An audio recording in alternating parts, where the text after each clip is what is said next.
Hi, I'm Larry Christiansen, partner of Christiansen Farms. We've been farming since 1974, and we have owned a farm since 1961. And the compost site has been around since 1992. We are in the business of raising corn, soybeans, and a little bit of wheat from time to time. And we also do composting, where we accept yard waste from landscapers, waste haulers, and landscape waste is leaves, branches, and grass clippings, and a little bit of horse manure, which comes from nearby horse farms. So this style started back in 1992, where we was looking for an outside income, and so I talked to a local waste hauler, and they needed a place to go with the leaves, and the farm was a good spot for that to go to, and we started accepting leaves in 1992, and it has blossomed now to a full-fledged compost site of 20 acres of actual composting and another 10 acres of land around it for storage of landscape materials. This picture here is the overhead view of our compost site, our 20-acre compost site. You'll see around on the right, which is the east side of the compost site, we have storage and of yard waste and leaves and overs, and windrows are going north and south. And as you see these long brown strips, dark brown strips, those are the windrows. They're about 700 feet long, and as you move across to the west, they stop, and then there's other long strips. Those are strips of old compost that we are screening off and making room for laying new compost windrows. The site, as you look around, it has a green strips around the outside. That is trees and shrubs to control the blowing of debris and visibility, to try to hide some of this activity. On the south, there's a retention pond. This is where the water runoff from the compost site is held and retained. In the winter, things are pretty much are winding down. The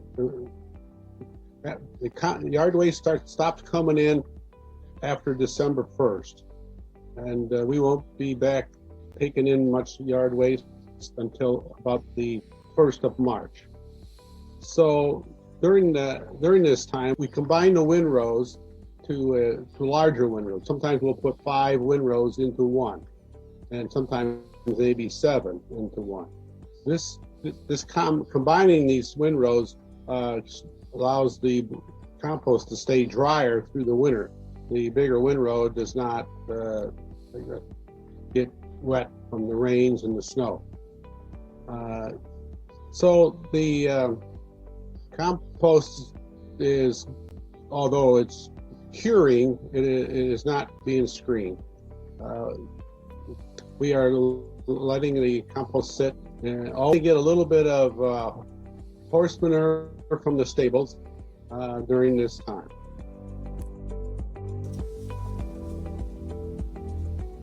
On the left, you can see the entrance to our compost site. A gate is used to control the customers who come in to dump.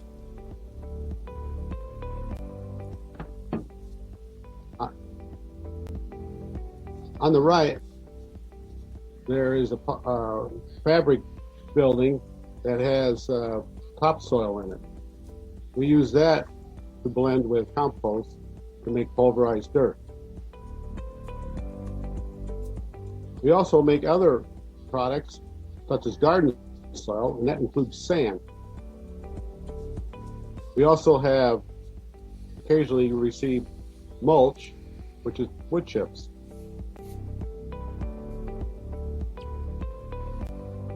Coming up straight ahead, you can see a clay. We use that in the maintenance of the compost site surface. And then coming up on the right, you can see a grinder grinding last year's yard waste.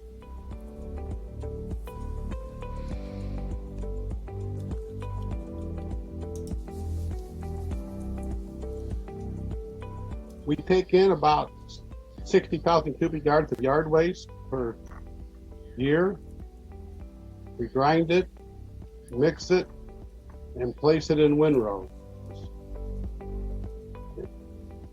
The compost is screened.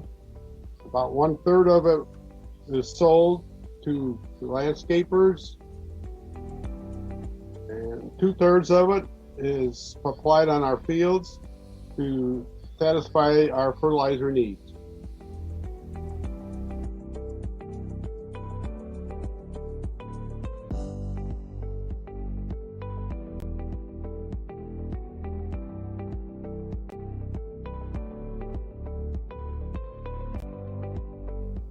The pile you see here is leaves and branches from last fall. The excavator is loading the grinder to pre-grind them for next summer, this coming summer.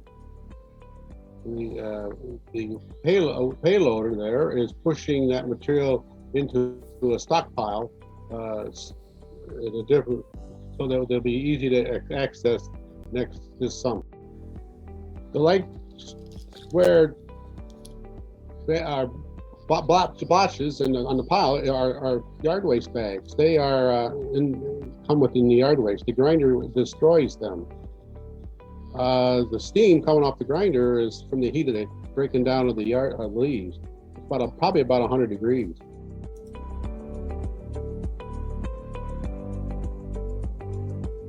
The grinder, 750 horsepower, is working as hard as it can, but the excavator has to wait for it and work steady feeding it. So the object is slow and steady grinding process.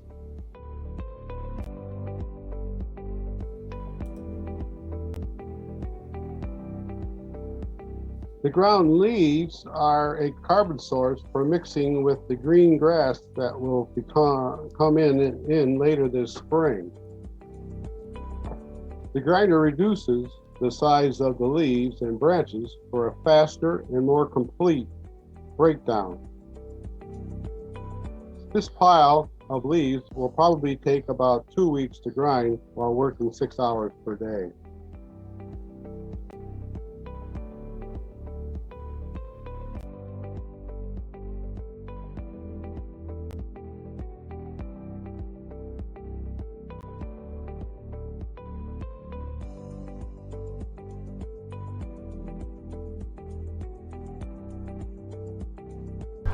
Right behind me here is our Peterson Pacific grinder. It's about 750 horsepower. It's a mid-grade size grinder. It's grinding leaves brought in from last fall. We process the leaves before we put that in the windrows to make compost.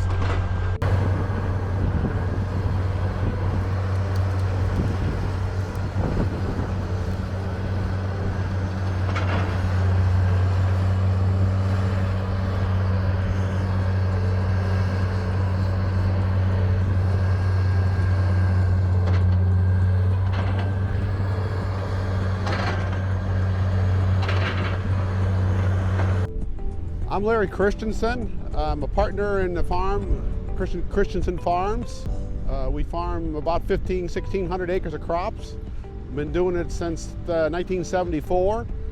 And back in we got half corn, 750 acres of corn and 750 acres of soybeans. In 1992, the laws changed in the state of Illinois where they couldn't take yard waste and put it in the landfills anymore. So that was an opportunity for us as a farmer to take this yard waste and move it into, process it and apply it to our farms. Over the years, we've been applying up to 20 tons per acre of compost. and that has a nutrient value that replaces our fertilizer.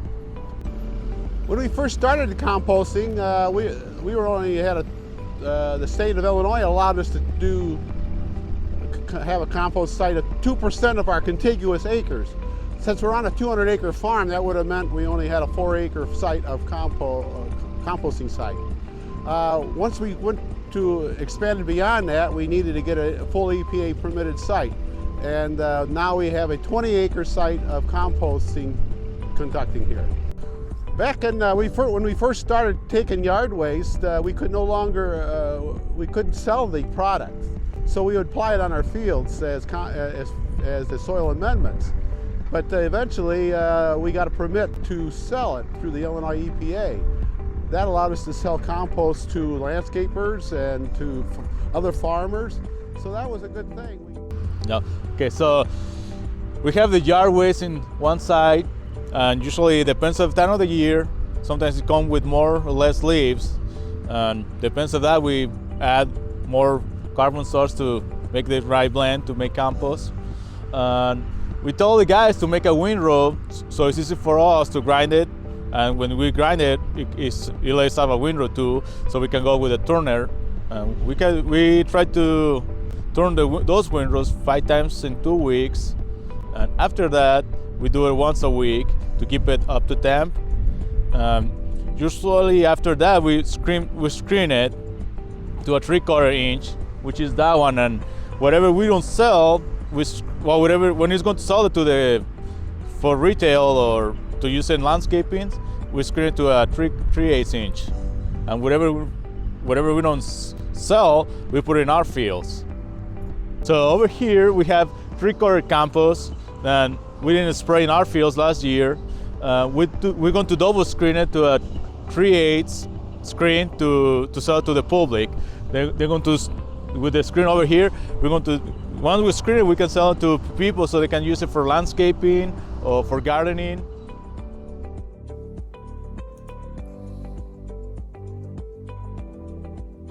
On the opposite side of the compost site, we have our screeners, where we run material after it has been in the windrow for up to 3 months.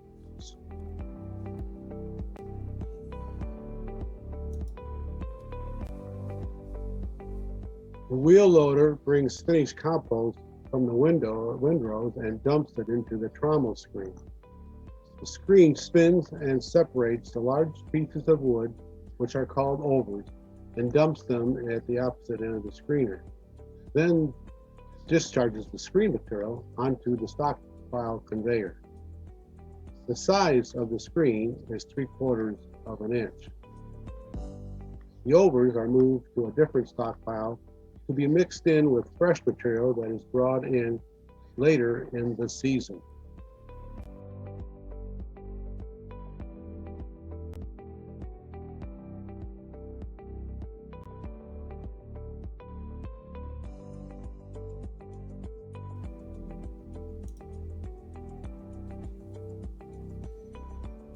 At the top of the screener, there is a brush that clears the wet compost from the holes in the screen. The blue box is a container for plastics and other trash that are vacuumed off of the overs conveyor. We have collected up to a ton of plastic each day. A waste hauler will then take trash to the landfill.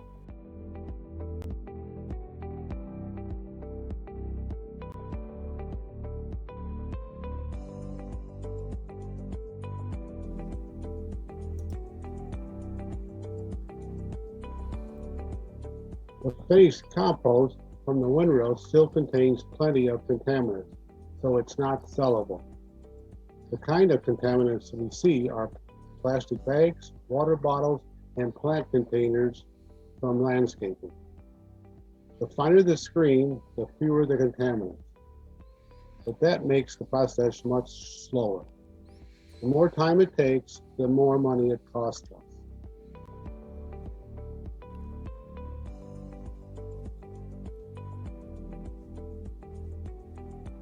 We pile the screen compost into these tall piles because they shed rainwater much better than if they were in a flat top mound. It is an 80-foot conveyor making 30-foot high piles. Compost will stay in these piles anywhere from 2 to 8 months.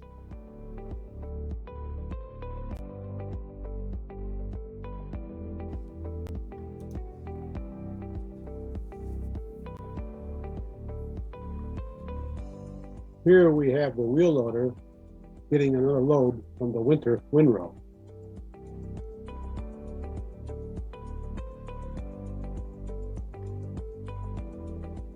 You can see the steam rising, indicating that it is still compost.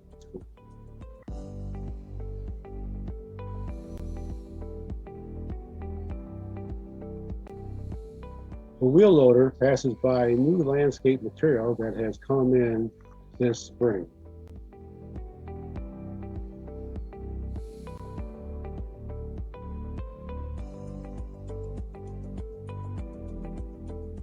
And the loader dumps its load to start the screen process again.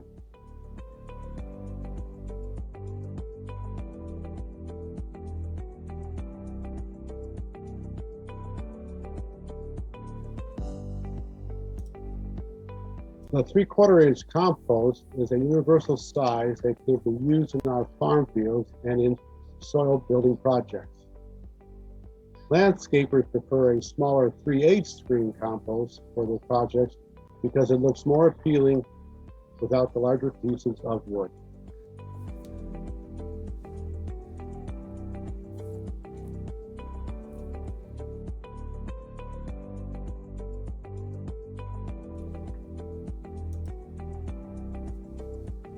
This trommel screen is being moved by remote control. The operator of the remote is in the wheel loader that we see nearby. This screener is used to produce 3/8 inch compost from the 3/4 inch. Then we will sell this product to landscape. We will not screen to 3/8 until we have a committed buyer because the 3/4 inch compost stores better and does not become waterlogged or packed down.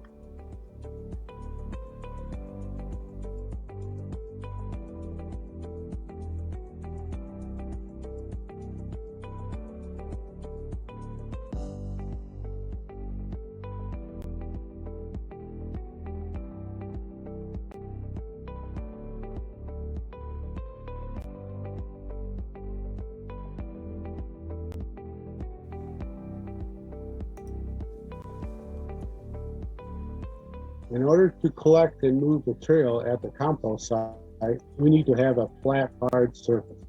Our surface is constructed with compacted clay. During the flyover at the beginning of this video, we saw the large piles of clay. We use that clay to make repairs and maintain the surface.